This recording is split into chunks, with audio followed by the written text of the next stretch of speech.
नेहमीच्या जेवणाच्या ताटामध्ये ना रोजच्या पोळी भाजीपेक्षा ना जो शेजारी वाढलेला पदार्थ आहे तो थोडासा जास्तच लक्ष वेधून घेतो, नाही का? माझ्या बाबतीत तर असंच होतं. नेहमीची पोळी भाजी, भात वरण यापेक्षा शेजारी वेगळा काय पदार्थ आहे याच्याकडे माझं जरा जास्तच लक्ष असतं. आणि असेच पदार्थ आपल्या जिभेचे चोचले पुरवत असतात. म्हणूनच आज मी तुमच्यासाठी ना मस्त चटपटीत असा पदार्थ तयार केलेला आहे. किंबहुना हा पदार्थ आमच्या घरामध्ये रेग्युलर बनवला जातो.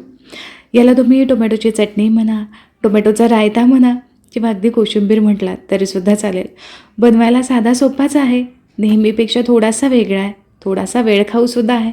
म्हटलं तर अगदी झटपट तयार होतो. एकदा बनवून ठेवलं तर अगदी तुम्ही 15 दिवसांसाठी एन्जॉय करू शकता. आता ते कसं ते आपण व्हिडिओच्या दरम्यान बघूयात. मी काय करते, जेव्हा आठवड्याचा भाजीसाठीचा जो बाजार आपण भरतो त्यामध्ये टोमॅटो थोडेसे जास्त प्रमाणातच आपण घेतो. कारण प्रत्येक भाजीसाठी, सॅलडसाठी आपल्याला टोमॅटो हवाच असतो. टोमॅटो घेतला की यातले मोठे मोठे असे टोमॅटो मी साईडला काढून ठेवते आणि हेच या चटणीसाठी वापरते. टोमॅटो शक्यतो लाल बुंद असतील ना तर आवर्जून घ्या. माझ्याकडे असे लाल भडक असे टोमॅटो नव्हते, थोडेसे अर्धवट कच्चे असणारेच टोमॅटो आहेत. पण हे सुद्धा मस्त चटपटीत, थोडासा आंबट गोड असा टेस्ट देतो. यामुळे असे टोमॅटोसुद्धा चालतील. आता टोमॅटो 2 भागामध्ये मी कट करून घेतले आणि याचा जो डोळा आहे म्हणजेच याचं जे देठ आहे ते थोडंसं मी काढून घेतलेलं आहे. आता टोमॅटो चिरून झाले. तुम्ही तुमच्या अंदाजाप्रमाणे टोमॅटोची क्वांटिटी ठेवू शकता. इथे मी मोठ्या आकारामधले 4 टोमॅटो घेतलेत. टोमॅटो चिरून झाले. आता यानंतर आपल्याला लगेचच पुढची कृती करायला घ्यायची आहे. तर इथे मी गॅस चालू केला. यावरती पॅन ठेवा किंवा एखादी पसरट असणारी कढई ठेवायची. खमंग अशी आपल्याला आता फोडणी द्यायची आहे. यासाठी यामध्ये आपल्याला 1 चमचाभर तेल घालायचं आहे. तेलाचा सुद्धा जास्त वापर इथे करावा लागत नाही.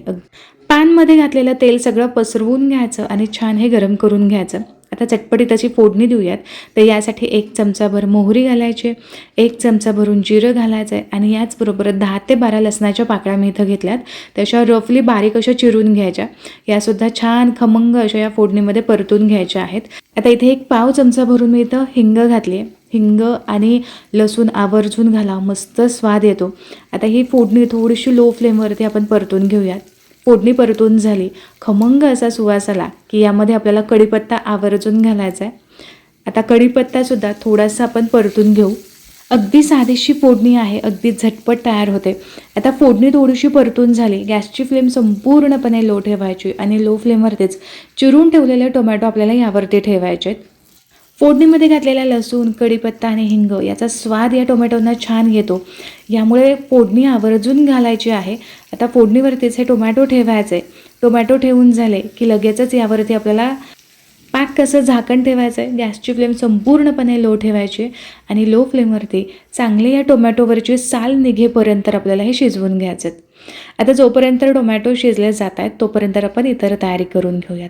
तर इथे 2 लहान साईजचे इथे मी कांदे घेतलेले आहेत. यावरची साल काढून घेतली. आता हे कांदेसुद्धा अगदी बारीक असे आपल्याला चिरून घ्यायचे आहेत. तर इथे तुम्ही बघू शकता मस्त बारीक असे कांदे मी इथं चिरून घेतलेले आहेत. याच पद्धतीने इथे आपण काकडीसुद्धा चिरून घेऊ. तर इथे कांद्याप्रमाणे काकडीसुद्धा अगदी बारीक अशी मी चिरून घेत आहे. हवं असेल तर हे सगळं साहित्य काही सेकंदांमध्ये अगदी सहज असं तुम्ही चॉपरमध्ये चिरून घेऊ शकता. पण मला असं वाटतं ना, भाज्या चिरणं ही एक थेरपी आहे. भाज्या नीट करणं, निवडून घेणं आणि चिरणं किंवा ताज्या ताज्या भाज्या अशा बाजारामध्ये दिसल्या ना की मन प्रसन्न होऊन जातं. भाज्या चिरत असताना मन एकाग्र होतं, सगळे विचार थांबले जातात आणि म्हणूनच मला असं वाटतं की भाज्या चिरून घेणं ही एक थेरपी आहे. वेगवेगळ्या प्रकारच्या भाज्या वेगवेगळ्या पद्धतीने आपल्याला चिरून घ्याव्या लागतात.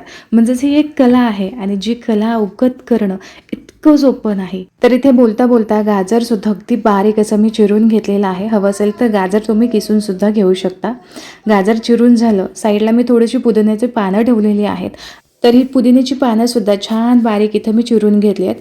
पुदिन्याच्या पानासोबतच इथं मूठभर मी कोथिंबीरसुद्धा घेतलेली आहे. तर ही कोथिंबीरसुद्धा अगदी बारीक अशी चिरून घ्यायची. तर सगळं साहित्य इथं अगदी मस्त असं बारीक चिरून घेतलेलं आहे. याऐवजी तुम्ही इतरसुद्धा भाज्या यामध्ये तुम्हाला घालायच्या असतील, बीट घालायचं असेल किंवा इथे तुम्हाला मुळा घालायचा असेल तर तुम्ही नक्कीच घालू शकता. तर इथे छान सगळ्या भाज्या चिरून झालेल्या आहेत. अंदाजे एक 5-7 मिनिट मला भाज्या चिरण्यासाठी लागल्या. आता टोमॅटोसुद्धा एकदा चेक करून पाहूयात. तर काही टोमॅटोंवरची साल तडकली गेलेली आहे, पण यामध्ये हवं तसं पाणी सुटलेलं नाही आहे. मग काय करूयात, यावरती थोडंसं आपण मीठ घालूयात. थोडंसं म्हणजे जेवढं काही आपल्याला लागणार आहे मीठ, तेवढं सगळं इथं मीठ घातलेलं आहे. थोडंसं मीठ मी इथं मिक्स करून घेतलं. पुन्हा गॅसची फ्लेम लोच ठेवायची आणि यावरती झाकण ठेवून चांगलं पाणी सुटेपर्यंत, वरची साल निघेपर्यंत आपल्याला शिजवून घ्यायचं आहे. तर इथे आणखीन एक 5 मिनिट झालेले आहेत. तर एकूण एक 10 ते 12 मिनिटांमध्ये व्यवस्थित टोमॅटो शिजला जातो. आता या टोमॅटोवरची साल आपल्याला काढून घ्यायची. तुम्ही इथे बघू शकता, आपण मीठ घातल्यामुळे इथे छान पाणी सुटलेलं आहे. पण जर टोमॅटोला पाणी सुटत नसेल, मीठ घालूनही पाणी नाही सुटलं, तर तुम्ही थोडंसं यामध्ये पाणी घालायचं आहे. अंदाजे एक पाव वाटी तुम्ही पाणी घालू शकता. म्हणजे अगदी व्यवस्थित वाफ बसली जाईल आणि अगदी सहज अशी साल निघाली जाईल. टोमॅटोसुद्धा अगदी व्यवस्थित शिजले जातील. तर सगळ्या टोमॅटोवरची साल मी इथे काढून घेतली आहे. टोमॅटोवरची साल काढून झाली की हे टोमॅटो चांगले आपल्याला मॅश करून घ्यायचे आहेत. तर या पद्धतीने अगदी स्पॅच्युलाने सहज असे मॅश होत आहेत, म्हणजेच टोमॅटो चांगले शिजले गेलेले आहेत. आता यामध्ये थोडासा तिखटपणा हवा आहे, यासाठी अर्धा चमचा भरून इथे मी लाल मिरची पावडर घातलेली मिरची पावडर थोडीशी आपण यामध्ये परतून घेऊयात, म्हणजे अजिबात याचा कच्चेपणा राहणार नाही किंवा याचा ठसका येणार नाही. म्हणून थोडंसं एक अर्धा मिनिटांसाठी घातलेली लाल मिरची पावडर या टोमॅटोसोबत चांगली शिजवून घ्यायची. आता हे सगळं साहित्य चांगलं आपल्याला मॅश करून घ्यायचं आहे. यासाठी इथे मी पोटॅटो मॅशर घेतला आहे, यानेच आपल्याला व्यवस्थित हे मॅश करून घ्यायचं आहे. टोमॅटो चांगला शिजला होता, यामुळे अगदी काही सेकंदामध्येच हा मॅश झाला आहे. आता फक्त या टोमॅटोच्या चटणीला चांगला कलर यावा यासाठी 1 चमचा भरून मी इथं कश्मीरी लाल मिरची पावडर घातलेली मिरची पावडर थोडीशी आपण या टोमॅटोच्या प्युरीसोबत परतून घेऊयात. आता मसाला चांगला इथे शिजवून झाला. टोमॅटोची प्युरीसुद्धा अगदी मस्त शिजली गेलेली आहे. आता यानंतर गॅसची फ्लेम मी इथं बंद केली आणि ही जी प्युरी आहे ती संपूर्णपणे आपल्याला थंड करून घ्यायची. तर हे बघा, ही प्युरी जी आहे ती अशी वेगळ्या भांड्यामध्ये काढून घ्यायची. संपूर्ण थंड झाले की अगदी 15 दिवसांसाठी फ्रीजमध्ये तुम्ही स्टोअर करून एन्जॉय करू शकता. अशी सुद्धा ही चटणी मस्त चटपटीत अशी लागते. पण आयत्या वेळेत जर तुम्हाला काय बनवायचं, साईड डिश म्हणून काय बनवायचं हे कळत नसेल, तर यामध्ये आपल्याला सगळ्या या चिरून ठेवलेल्या भाज्या घालायच्यात आणि तुम्ही बघू शकता कोशिंबीर बनवायची सुद्धा तुम्हाला गरज पडणार नाही, वेगळी अशी चटणी बनवायची गरज पडणार नाही. दोन्हींचं कॉम्बिनेशन असं मस्त स्वादिष्ट लागतं. तर इथं ही चटणी चांगली थंड झाली आहे. आपण चिरून ठेवलेल्या सगळं साहित्य यामध्ये घालूयात. आता जो आपण टोमॅटोची प्युरी तयार केली आहे किंवा टोमॅटोचा सॉस तुम्ही याला म्हणा, टोमॅटोची चटणी म्हणा, ही चटणी अगदी थंड झाल्यानंतरच हे सगळं साहित्य यामध्ये मिक्स करायचं आहे. हवं असेल तर वरून थोडासा लिंबू पिळा किंवा मस्त यावरून चाट मसाला घाला आणि मस्त ताव मारा.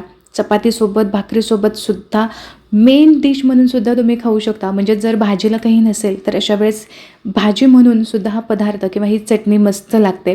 किंवा साईडला कोशिंबीर म्हणून सुद्धा तुम्ही देऊ शकता.